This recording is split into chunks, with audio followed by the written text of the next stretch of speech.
My first horror story. Hi, I'm new to this Read It, but lately I've been a fan of horror stories videos, but I see that the community is mostly in English. So I'd like to find something similar but with details and more Hispanic stories. And well, that leads us to this. My first story, horror story. I hope you enjoy it, and any suggestions will be welcome. Work in an Airbnb experience agency. There is a way to earn money by making some tours, organized by people from certain tourist areas. You gather a group of people and make them a walk through some important place in the town, apparently simple and without risks, as easy as taking a group of 4 to 10 people for a walk on a tourist hill, an old construction from the time of conquest or some magical village in the state. Places mostly crowded and well-known. I needed money, and what they paid for just a half day. Tur would give me enough to give that gift to my mom. Never thanked him for everything he's done for me. So when you were staring at that handbag with 4 digits in its price, I thought it would be a perfect opportunity to at least give him a show of affection. I know that I am thinking a lot, but I want to make it very clear the consternation that afflicts me.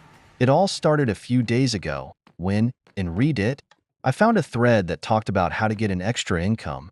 The post was about Airbnb experiences and the juicy tips you can earn for it. Also, as near where I live is a famous hill with a pyramid on top, I thought this would be easy money. What a fool he was. Something like that, easy money, does not exist. I found a very simple tour page, but with the most relevant information for the job, filled out a form, and after giving me a brief explanation of what my part of the work covered, I was told that the group I was assigned to consisted of 2 foreigners, the beautiful and self-proclaimed expert Maria and me. It was love at first sight. The young woman with beautiful eyes, brown skin and black hair like night loose to the waist, made my stomach become a knot and stutter every time I wanted to talk. It seemed as if I had not had much female contact in my life, but there was something in her eyes that made me act like a fool. Her tone of voice, her charisma when talking to others. I was captivated. The day was beautiful and the plan was simple.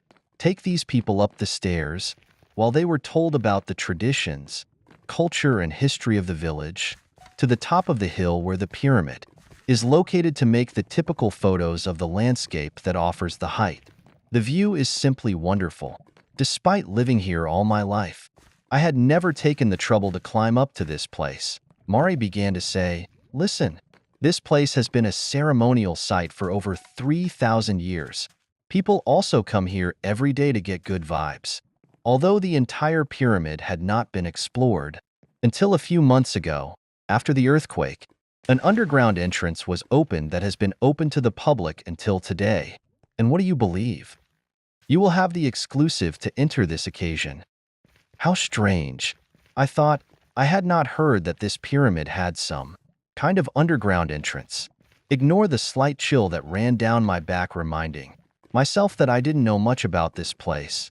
Well, after all, I just have to finish the tour and I'll be home with that gift. Follow me. We must go down a little and go around to get to the entrance, Mari explained.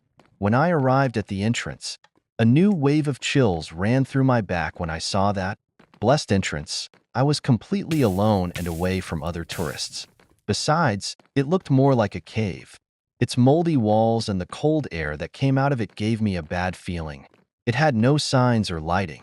And there was this smell. It was faint, but it was there. Do not worry. I tell you that we are the first shift. The others will arrive eventually. Each guide comes with 30 minutes of difference to not saturate this passage. Also prevents that in case of collapse, fewer people are affected. Mari gave each of us a flashlight and proceeded to enter. This town has many stories about UFOs. There have been sightings since I can remember. The fact that they are observed on the pyramid makes this place have a mysterious aura, not to mention the disappearances. I stumbled a little. And how far does this tunnel go? David asks, ducking to tie one of his boots. I think I don't have enough water anymore. Besides, is it my imagination, or is it freezing here? Said Susan, his wife. We had been walking for about 20 minutes, and we did not see that this corridor of stone and darkness leads to some particular place. We had been walking for about 20 minutes, and we did not see that this corridor of stone and darkness leads to some particular place. However, Mari's countenance looked more cheerful than ever, and I could swear that although the only thing lighting us was our lanterns, I could see a red flash in her eyes. "Come on, we are nowhere near getting there," Mari insisted, in the most energetic and cheerful way possible. "I will tell you a little of the folklore of this people. In their country they are called skinwalkers, but here and in the south we know them as Nawalis. They are people with the ability to change their shape to that of an animal. Well, remember I told you about some disappearances? For here they are attributed to these. It is believed that this pyramid was made with the intention of worshipping a god, but what few know is that they actually did in case. What people at that time could not control, things that escaped their knowledge, powers that feared them. Well, we've arrived," I exclaimed Mari with an air of accomplishment. "Oh, that's disgusting. What is that smell? How did I not notice it?" said David with a hand to his mouth to avoid vomiting. "I knew it. I knew it from the moment we entered. The light but constant aroma that accompanied us from the entrance of the cave became present. Susan, honey, quick, go back." In the thick darkness, from behind, you could hear David's arcades. As soon as we turned, our lanterns gave us the most disgusting and sadly unseen sight I had ever had in my life. David grasped his throat as a crimson river soaked his shirt at his feet. The worst was when I pointed my flashlight up her head. Mari, who had been walking behind us all this time, had disappeared. In its place, it was that thing, a pale-skinned lump stuck to the bone, with hair tufts barely covering his body, his abnormally long limbs, and those long black nails. But above all, his eyes, those eyes with a red eye, like the one seen in an eclipse. "David!" Susan screams. "Mari," I said barely in a whisper.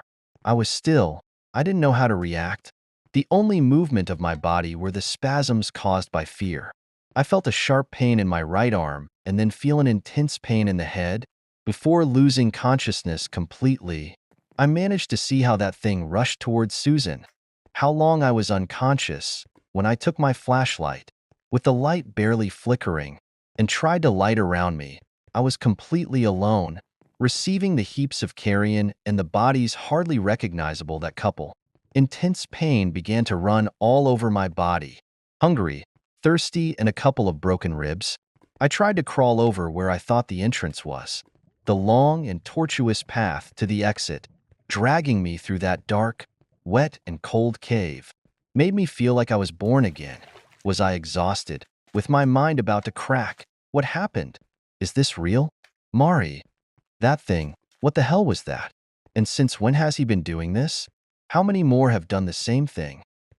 But above all, what I feel most sorry for and weighs on my conscience is, why me? Why did he leave me alive? Had he filled up after he had that couple? Or does it amuse you to leave a prey like me half dead? When I got to the exit, I could not do anything and broke down in tears, heard some howls, and in a few minutes, some people together, with paramedics and police, came up where I was. As expected, the police didn't believe me. They said it was part of the shock. And when investigating the cave, they concluded that it was easier to think that a puma had attacked us and that luckily I survived. In the end, it turns out that the tourist agency I contacted was weird that I did not show up with their designated guide, and added to which there were 2 missing people. Started a search for the area. Until after 26 hours they found me. I have not been able to process all this. I write at this post in the hope that unburden me. Allow me to sleep a little tonight. If you are one of those who believes that easy money exists, let me tell you that you are very wrong. It is the dumbest thing you could think. Besides, there are many things out there that we don't know, and it's better to never look.